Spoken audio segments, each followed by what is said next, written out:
Voilà, donc bonjour à tous. On est aujourd'hui donc le 20 qui se lève. Donc nous allons continuer donc la deuxième partie, avancée sur le Tanya. Et tout de suite, c'est l'Admor Azaken qui va s'exprimer. Donc dans la Agdama Tamelaket, introduction du compilateur.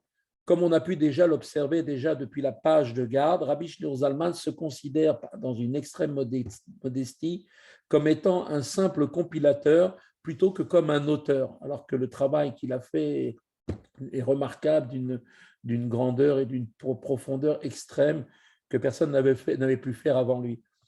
Alors, dans ce texte-là, Admor Zaken va nous expliquer, donc il en est arrivé donc à effectivement donner son autorisation pour pouvoir imprimer le Tanya et le mettre donc par écrit, mais que le problème de l'écriture en général, quand on fait des livres, a un problème par rapport au fait d'un enseignement direct, car la personne qui lit le texte va bien évidemment l'appréhender selon ses capacités, selon sa compréhension. Certains textes, comme il va le dire, sont des textes qui sont basés sur l'intelligence, sur des sujets donc de la logique, et pas tout le monde a forcément la même logique, donc certains vont comprendre certaines choses, d'autres pas forcément de la même manière. Et bien évidemment, il y a aussi la Torah elle-même, l'enseignement des sages depuis les temps antiques sur l'enseignement de la Torah qui elle-même est un enseignement écrit, mais qui se base sur un enseignement écrit par Dieu. Donc, avec la capacité de pouvoir s'adresser à n'importe quel individu. Et chacun, en ouvrant un livre de cette qualité-là, aura la possibilité de trouver des réponses à ces questions. Donc, voilà un petit peu ce que Admor Zaken va nous mettre en évidence. Donc, comme on l'a dit, donc c'est l'introduction du compilateur lui-même, donc le Admor Azaken.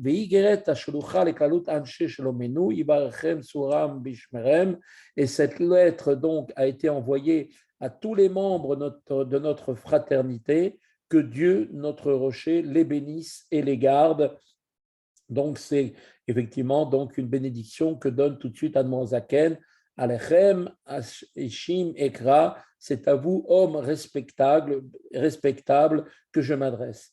Shamu Elai, Rotfet Tzedek, ou Mevakche Hashem, écoutez-moi, vous qui poursuivez la justice et recherchez Dieu. Hashem, donc, comme c'est marqué, Vaishma Lechem Elokim, le Migadol Vat Katan, et que le Tout-Puissant vous entendra du plus grand sur le plan spirituel au plus petit. Kol Anash de Medinatenu Vesemuchot Shela, tous les membres de notre fraternité, de notre pays et des régions voisines. Ish al Mekomo Yavo le Shalom, Bechaim Adaolam Netzar Sela Vahed, puisse chacun à son endroit connaître la paix et la vie éternelle. Amen, Kenyi Ratson, Amen, que cela puisse être sa volonté. Donc, tout de suite, Admor Azaken commence sa lettre. Il est connu de tous les membres de notre fraternité, donc qui ont une coutume de dire que qui eina dome shmiya d'ivre moussar lereya bekriyat bisfarim, qu'écouter des paroles qui sont des paroles d'éthique, de morale d'un maître individuel directement face à face n'a pas le même effet que de les voir et de les lire dans des livres qui sont forcément des livres sont impersonnels et s'adressent à une pluralité de lecteurs. La leçon orale qui est faite par le maître directement a un impact beaucoup plus fort que les écrits pour deux raisons. Premièrement, Shakore Kore Lefi Darko Vedato, parce que le lecteur donc qui va s'inspirer des enseignements qui sont rédigés dans un livre, eh bien forcément il va les lire à sa manière selon son esprit.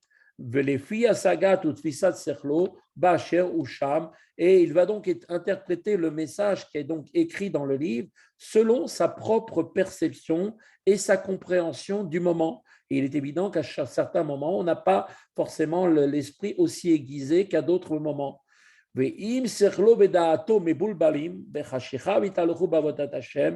tout de suite, Admor Azaken nous dit que si cette personne qui est en train de lire dans le livre, eh bien, à ce moment-là, son intellect et son esprit sont confus et errent dans l'obscurité pour ce qui est du service de Dieu, c'est quelqu'un qui se cherche, qui est en train d'essayer de trouver la vérité à travers les enseignements qui sont écrits dans des livres, eh bien, lui,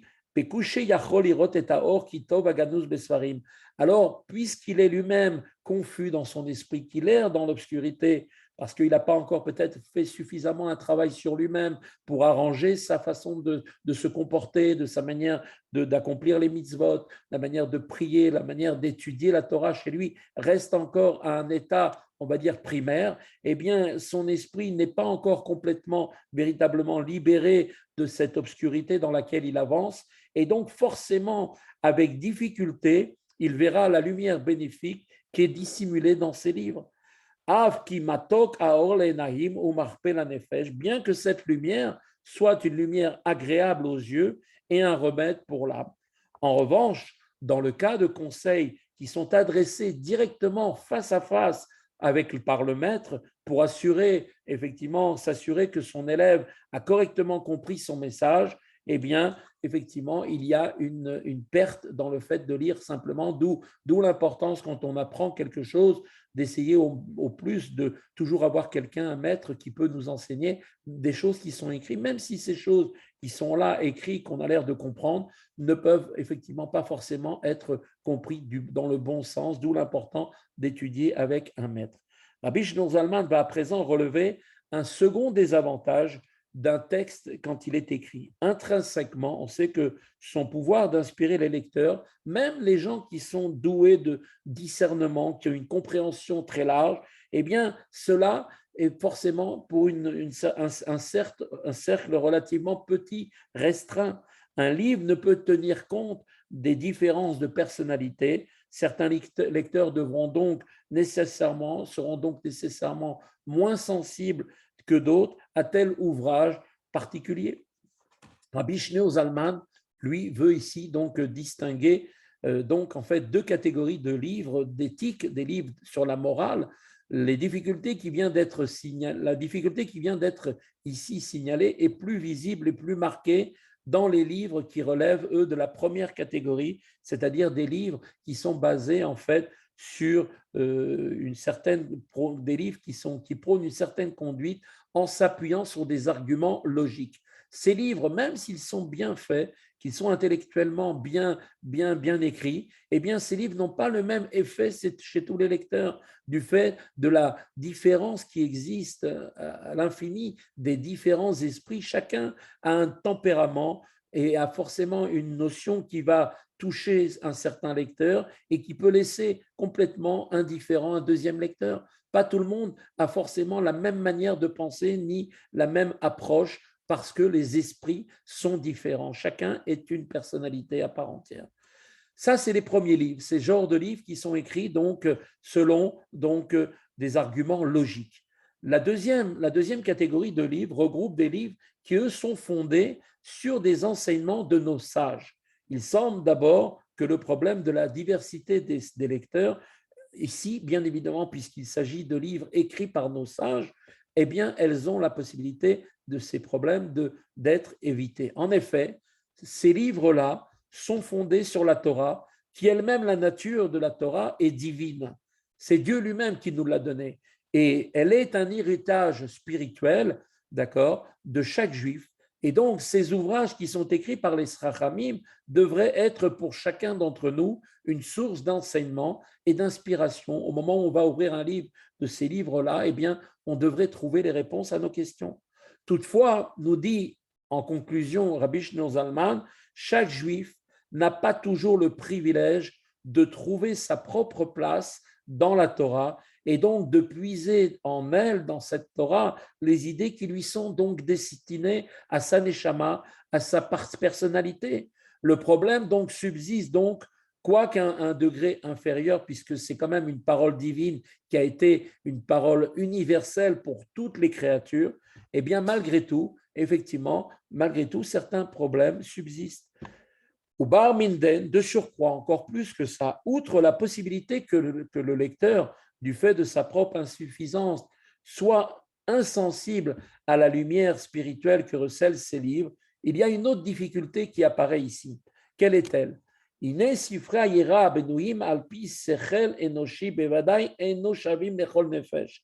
livres d'éthique, de morale, qui sont fondés donc sur l'intellect humain, parce que des grands rabbins ont voulu transmettre leur enseignement, eh bien, leur intellect humain a été la base de l'écriture de ces livres-là, eh bien, ne vont pas avoir le même effet sur chacun d'entre nous, sur tout le monde.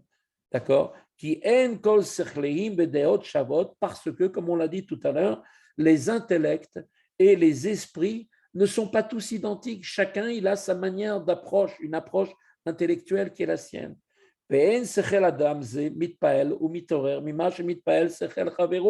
comme on a dit tout à l'heure, ces écritures qui sont ces livres sont écrits à base de l'intelligence, de l'intellect peut-être d'une personne, d'une sommité. Eh bien, l'intellect humain d'un autre homme n'est pas forcément touché ni éveillé par ce qui touche et éveille l'intellect d'un autre. Certaines personnes vont être sensibilisées à l'enseignement qui est donné dans ces livres, d'autres ne vont rien ressentir du tout. Que Moshe Amrou Rabotenu Zal, comme d'ailleurs nos Chachamim l'ont dit à propos de la bénédiction louant Dieu, donc comme étant, comment est-ce qu'on appelle Dieu? Dieu, on l'appelle Chacham Arazin al-Shishim Ribom Israël. On dit de Dieu qu'il est le sage qui lui pénètre les secrets, d'accord, et dont ils ont institué la récitation. Donc les Chachamim ont institué cette récitation à la vue d'une assemblée de 600 000 juifs, donc littéralement 60 myriades, ce qui correspond donc au nombre d'hommes adultes du peuple juif qui étaient présents au moment de l'exode de l'Égypte. Cette bénédiction est donnée par laquelle on est en train de louer l'omniscience de Dieu, donc la présence de Dieu qui connaît les secrets de chacun d'entre eux. Seule la capacité de Dieu est capable de comprendre la différence qui est d'une personne à une autre et en rapport avec cette quantité immense des 600 000 âmes qui représentent tout le peuple juif dans sa disparité. Seul Dieu est capable de comprendre l'esprit de chacun d'entre eux et de s'adresser à lui avec les mots qui vont effectivement lui être personnalisés. Pourquoi? Parce que les esprits de ces 600 000 juifs représentant les âmes générales, comme on verra plus tard dans le Tanya, 600 000 âmes qui donnent chacune d'entre elles 600 000 étincelles, donc 600 000 fois 600 000 donnent toutes les âmes de toutes les générations. Eh bien, les esprits, leur conception, leur entendement et leurs sentiments ne se ressemblent pas, même si ce sont tous des âmes juives, il y a cette différence qui est donc effectivement de l'un par rapport à l'autre. Tout ça expliqué est bien expliqué dans la Gemara dans Brachot, chapitre la page 58a. Kebo shekatuv Ramban, et tout de suite, comme nous dit l'Admoazaken, comme le Ramban, Rabbi Nachmanide, d'accord, le dit de mémoire béni, Zichrono Libracha, Milchamot, il écrit dans le Milchamot, c'est son livre qu'il a fait, qui est un commentaire du Sifri, à propos de Yoshua, au sujet de Yoshua, qui était donc celui qui a pris le flambeau derrière Moshe Rabbeinu pour conduire tout le peuple. Il a pris la place de Moshe Rabbeinu. Il est dit à propos de Yoshua, il est dit un homme en qui est l'esprit, comme il est marqué, Bo ish bo asher ruach bo. C'est un homme qui a en qui est l'esprit. Qu'est-ce que cela veut dire? Eh bien, cela voulait dire, nous dit le Sifri, Sheyachol alors neged rucho shel kol echad ve'echad chule. C'est-à-dire que l'esprit de Yoshua étant l'âme générale de tout le peuple juif, puisqu'il était le Nassi Ador, successeur de Moshe Rabbeinu, eh bien, l'âme de Yoshua, eh bien, était capable d'accueillir l'esprit de chacun. C'est-à-dire que chaque juif pouvait venir le voir et il trouvait à chacun les réponses qui lui étaient propices, adaptées à sa personnalité.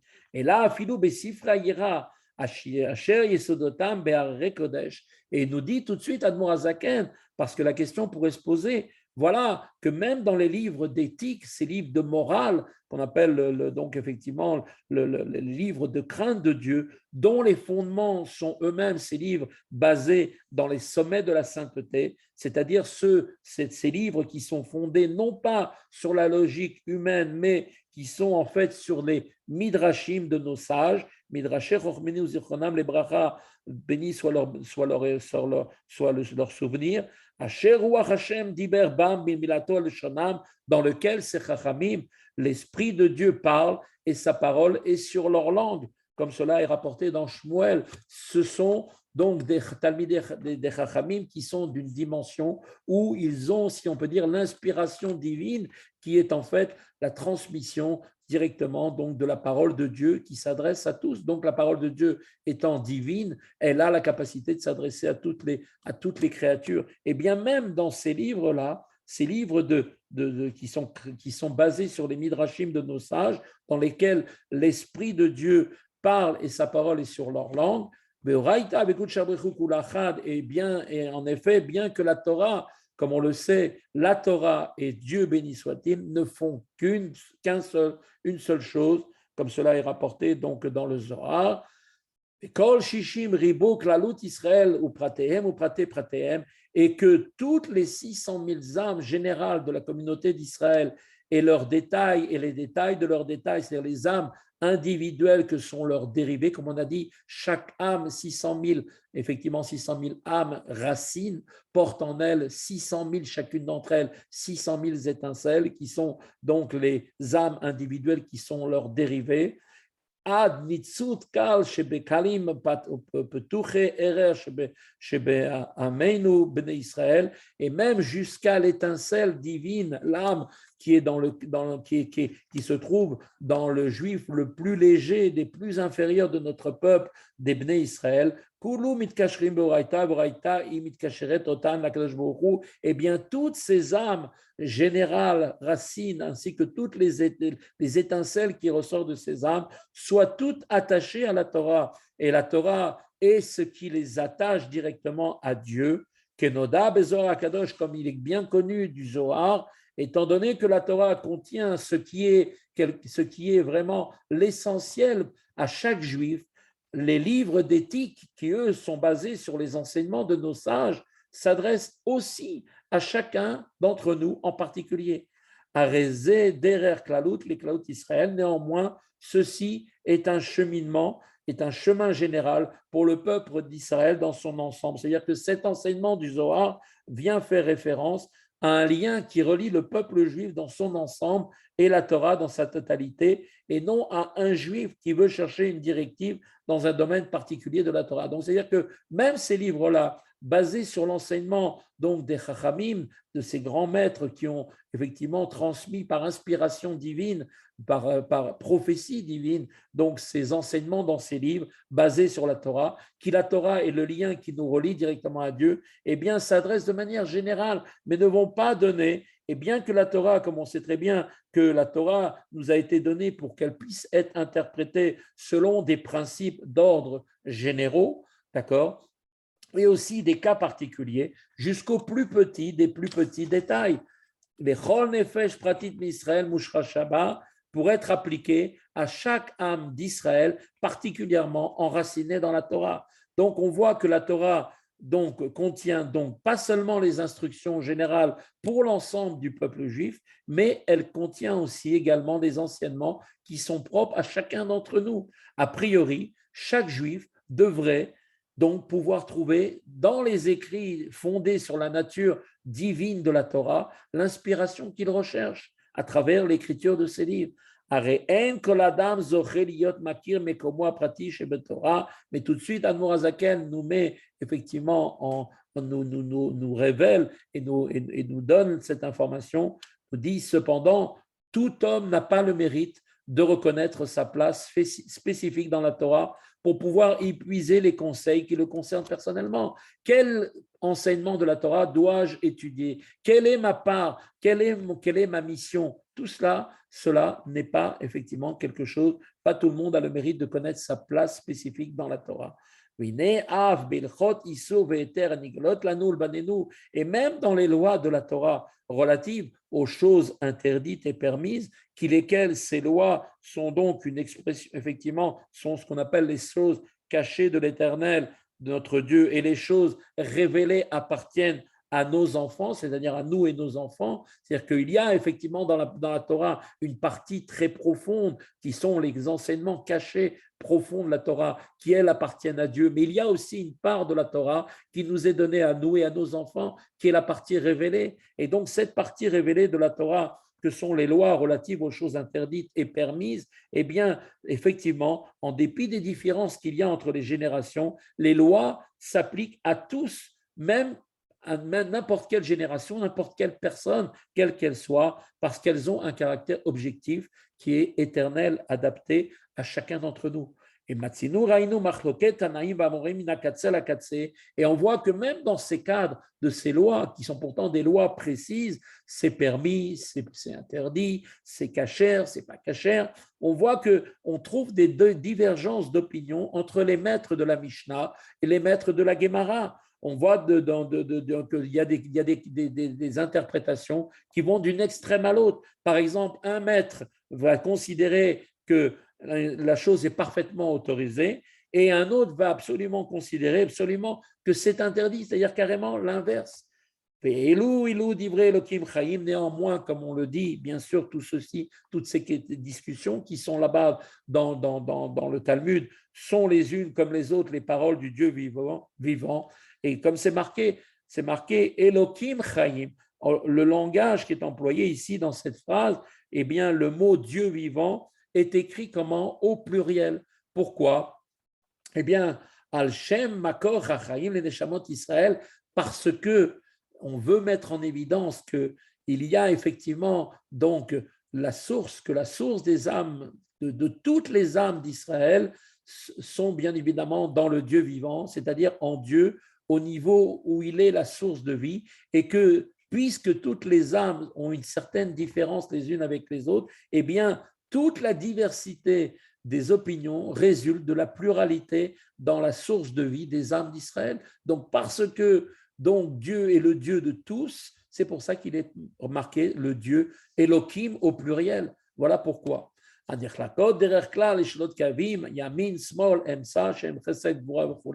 Et les âmes elles-mêmes, par conséquence, leurs sources sont divisées, comme on le sait, en trois catégories générales que sont la droite, la gauche et le milieu, qui correspondent chacune de ces âmes à la racine à laquelle elles sont rattachées, que certaines âmes sont dirigées plus par la bonté, chesed, comme c'était le cas de la yeshiva de Hillel Azaken.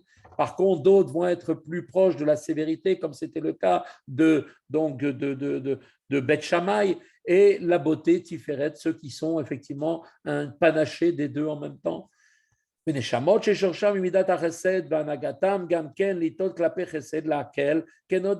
donc les âmes dont la racine se situe dans l'attribut de bonté ont également tendance à être inclinées de par leur source du côté de la bonté, en étant donc indulgentes dans leurs décisions pour permettre une chose de manière à ce qu'elle puisse être sanctifiée si elle est utilisée à une fin sacrée. Ceci, eh bien, est une forme de bonté, et ainsi de suite pour l'attribut de sévérité qui exige donc la rigueur, et l'attribut médiateur de beauté comme il est connu.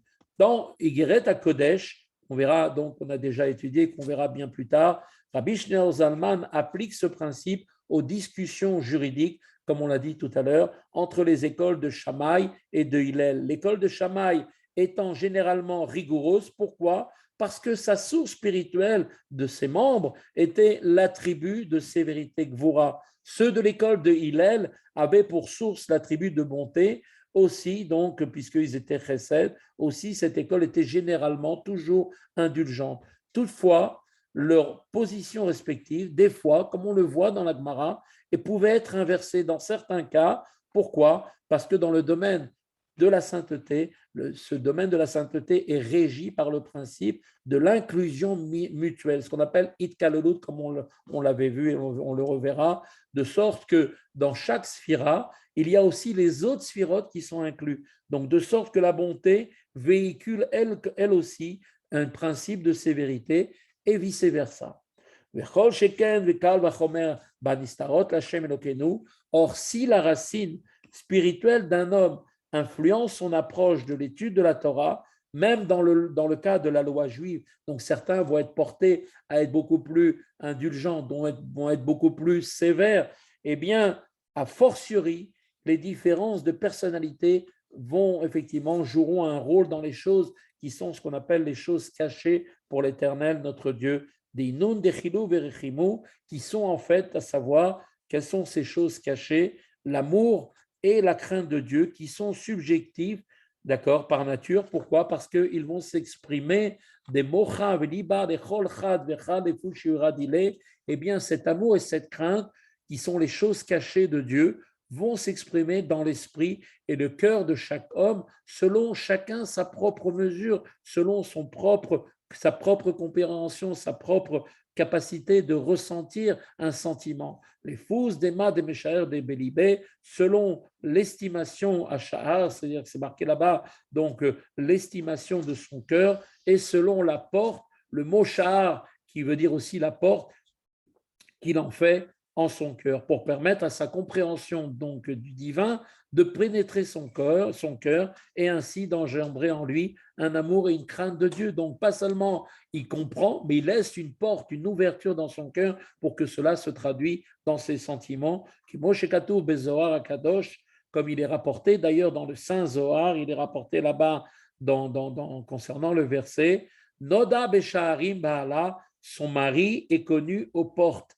Là-bas, le Zohar, il explique là-bas dans les Proverbes, le Zohar interprète donc le mari dans ce verset comme symbolisant Dieu, son épouse étant la communauté d'Israël. Nous le connaissons et nous nous attachons à lui par les portes, cette expression, les portes, à laquelle le Zohar donc donne trois interprétations. Sha'ar, ça veut dire une porte. Shiur aussi, ça veut dire la mesure. Et Ashachacha, estimation. Donc, comme il a été dit, les sentiments d'amour et de crainte de Dieu sont donc effectivement subjectifs entre chaque juif. S'il existe dans un domaine, un objectif tel que la loi juive des différentes opinions dues à la pluralité de la nature de chaque personne, chaque individu, a fortiori, bien évidemment, cette différence se manifestera aussi dans les réactions face à la littérature d'éthique. Le principe chassidique que nous avons expliqué précédemment, cité, à savoir que les livres d'éthique n'ont pas le même effet que d'écouter l'enseignement d'un maître, semble donc effectivement maintenant pleinement justifié. En maintenant, la question qu'on peut se poser, pourquoi Rabbi Shlomo Zalman se propose-t-il alors de remplacer les conseils personnels qu'il avait la coutume de donner à ses disciples quand ils venaient le voir pour lui demander des questions sur leur propre vie et dans leur service de Dieu? Pourquoi est-ce qu'il a remplacé cela, ses conseils personnels, par le livre du Tanya? C'est ça la grande question. Pourquoi il l'a mis par écrit? Alors, pour répondre à cette question, le Admour Hazaken, Rabbi Shimon Zalman, va expliquer que le Tanya s'adresse à Yodai ou Makirai. Il s'adresse à ceux qui me connaissent bien. C'est-à-dire, le Admour Hazaken a écrit le Tanya au Chassidim, avec lequel il entraînait des relations donc depuis longtemps. Il était donc familier que les aspirations spirituelles de chacun étaient familières au Admour Hazaken grâce aux audiences privées qu'ils avaient eues avec lui.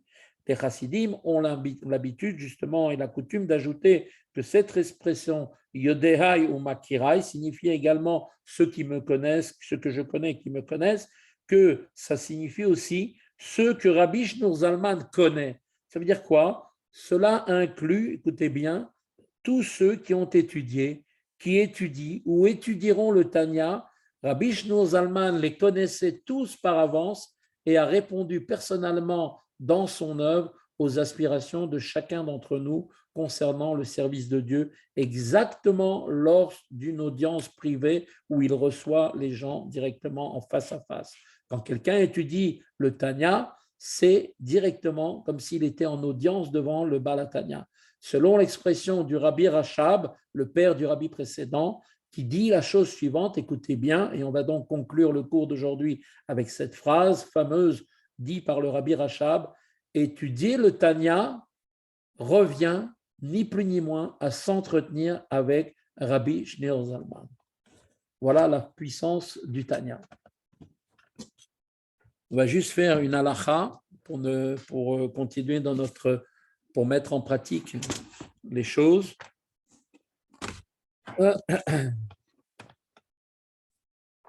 Alors, vous savez, on était dans les lois concernant quand est-ce qu'on doit faire Asher Yatsar quand on sort des toilettes. Donc, on doit le faire à chaque fois qu'on fait nos besoins, bien sûr, les petits comme les grands. Et il nous dit, Etil Maïm, Vessiar Dato, Milatil Maïm. Si maintenant quelqu'un, il a donc il a fait les petits besoins et il a oublié, et ensuite, il est allé une autre fois, c'est-à-dire il a oublié de faire la bracha de Asher Yatsar. Et que voilà, maintenant, il retourne encore une fois aux toilettes et il va encore faire donc ses petits besoins. Quel est maintenant, comment est-ce qu'il doit faire? Eh bien, nous dit tout de suite, eh bien, il devra faire la bracha de Asher Yatsar 2 fois. Donc, il dira 2 fois la bracha. D'accord? Il a donc fait, ses petits besoins, il a oublié de faire la bracha de Asher Yatsar, et donc ça lui est sorti de l'esprit, il a eu une chose qu'il s'est attardé à faire autre chose. Et il s'est souvenu seulement au moment où il a fait à nouveau une deuxième fois ses besoins. Alors, effectivement, le Da'at Maran HaShulchan Aruch, d'après le Bet Yosef, le Rabbi Yosef Karo du Shulchan Aruch, Tzarech Levarer Shete Pa'amim. Il faudra faire 2 fois de suite la bénédiction à Asher Yatsar. Ulam Rov Rabotenu Acharonim Chilku Bezel Divrei Maran HaShulchan Aruch. Bien que la majorité des maîtres, de nos maîtres, donc, ont été en opposition avec ce qu'a dit le Rabbi Yosef Karo dans le Shulchan Aruch, ou Paskou, ils ont eux-mêmes tranché Sheino Mevarer, et là, Pa'amachat, que seulement une seule fois. Et nous dit maintenant ici, effectivement, que comment devons-nous nous comporter? Eh bien, que puisqu'ici, il y a un doute, on est dans une notion de doute sur une bracha, et on sait très bien qu'à chaque fois qu'il y a un doute dans une bracha, il faut toujours aller à la kula, donc c'est-à-dire qu'on ne doit pas la faire. Neged, Ora, Maran, Shulchan Aruch, et on ira contre, si on peut dire, l'enseignement du Shulchan Aruch de Rabbi Yosef Karo. Voilà donc l'enseignement qu'il faut se rappeler. Maintenant, la question c'est, si maintenant, Nistapek imbirer Asher Yatsa, maintenant j'ai été aux toilettes et maintenant, quelques minutes plus tard, j'ai un doute, est-ce que j'ai fait la bracha ou pas? Ça peut arriver, j'étais occupé, j'étais pressé, j'ai fait plein de choses entre-temps. Est-ce que si j'ai un doute maintenant, qu'est-ce que je dois faire? Eh bien, la question c'est, Eino Choser Mebarer, il ne reviendra pas pour faire la bracha. Pourquoi? Toujours selon le même principe, chez Safek Brachot Leakel, toujours quand on a un doute dans une bénédiction, on doit toujours aller à la Kula et ne pas la faire. Pourquoi? Pour ne pas prononcer le nom de Dieu en vain, parce qu'il est possible qu'on a fait la bracha par manière machinale et que si maintenant on va la refaire, on va prononcer encore une fois le nom de Dieu pour rien. Même s'il a fait ses besoins plusieurs fois, et après cela, il ne se rappelle plus s'il a un doute, s'il a fait au moins, effectivement, il a fait la bracha, même pas une fois, peut-être, dans tous les cas, il ne fera pas de bracha. Il ne fera pas. Voilà ce qu'il faut retenir. Voilà, je vous souhaite à tous une bonne journée et Chazak Ubaour d'être présent. Et je vous dis donc à tous, si Dieu veut, à demain. Demain, si Dieu veut.